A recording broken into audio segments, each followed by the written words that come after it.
Yan siya guys. Isahin natin itong bawang at pork. Brown na siya. Lagay ang kamatis.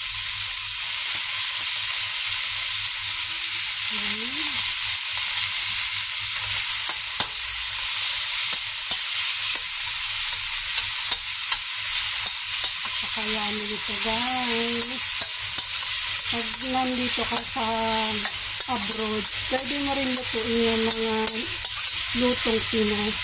Nasa sayo yan kasi may mga mabibili ka naman na pwedeng ilaok, ihalo. Lutuin natin para hindi tayo makamis. Yan. Nagluluto ako ang niluluto ko ay pakbet, pero version ng Hong Kong.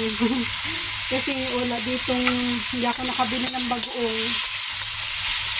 Parang gisado lang talaga siya, yung walang bagoong. Style pakbet.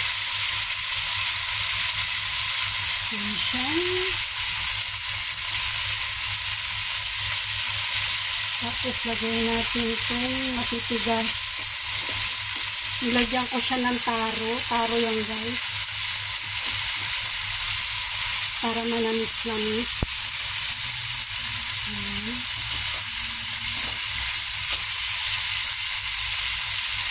Taro yung malaki. Tapos kalabasa.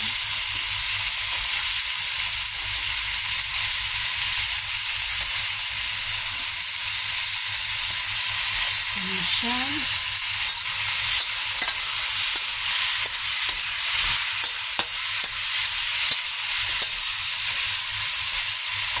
Lagyan natin ng kahoy. Lagyan natin ng konting tubig. Mga dalawa. Ayan na po siya guys.